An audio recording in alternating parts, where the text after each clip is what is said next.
ঘটনায় যে গুরুতর অভিযোগ উঠছে যে এই মোহাম্মদ ওয়াসিম ওরফে ওয়াসি তিনি যে ছতলা বিল্ডিংটি বানাচ্ছিল সেটার কোনো রকম স্যাংশন ছিল না, প্ল্যান ছিল না এবং একেবারে বেআইনি ভাবে নির্মাণ করা হচ্ছিল।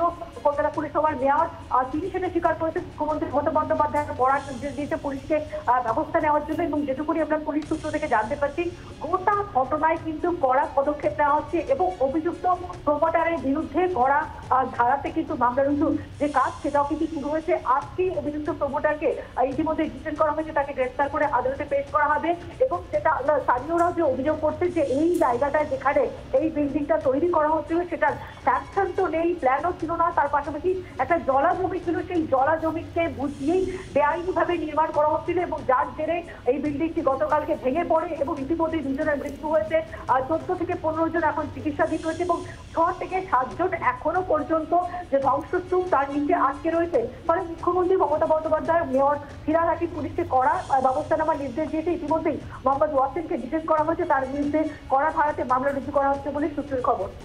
পিয়ালি, এই জায়গা থেকে একাধিক প্রশ্ন এই বহুতলের নির্মাণ নিয়েও উঠছে। অনুমতি ছাড়া এই বেআইনি বহুতল নির্মাণ কিভাবে হচ্ছিল? ঘিঞ্জি এলাকার সরু রাস্তা, তারপরেও এই বহুতল উঠছিল। একাধিক প্রশ্ন রয়েছে। 1 বছর ধরে কাজ চলছিল বলে জানা যাচ্ছে, কিন্তু তারপরেও কিভাবে সবার নজর এড়িয়ে বেআইনি এই নির্মাণ হচ্ছিল? একেবারেই দেখো, সেটা সব থেকে গুরুত্বপূর্ণ বক্তব্য যে এখন এই মুহূর্তে একটা ইনসিডেন্ট ঘটেছে এবং তাতে 2 জনের মৃত্যু হয়েছে, আরো অনেকে আহত এবং তারপরে এটা বলা হচ্ছে যে এই বিল্ডিংটি বেআইনি ছিল।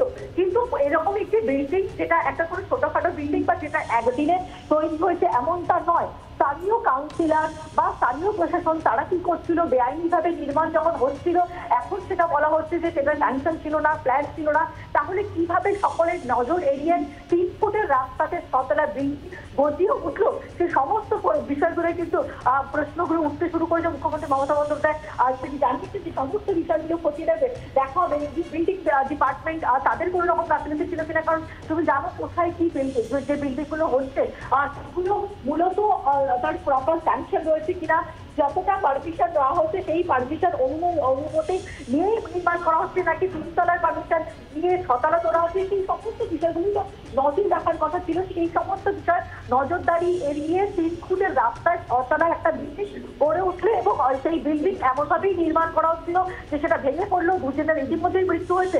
ফলে এখন কড়া ব্যবস্থা নেওয়ার কথা বলা হচ্ছে, কিন্তু স্থানীয় প্রশাসন পুরসভা তাদের ভূমিকা নিয়েও কিন্তু প্রশ্ন উঠছে। বাংলার আওয়াজ, বাঙালির আবেগ, জি 24 ঘন্টা।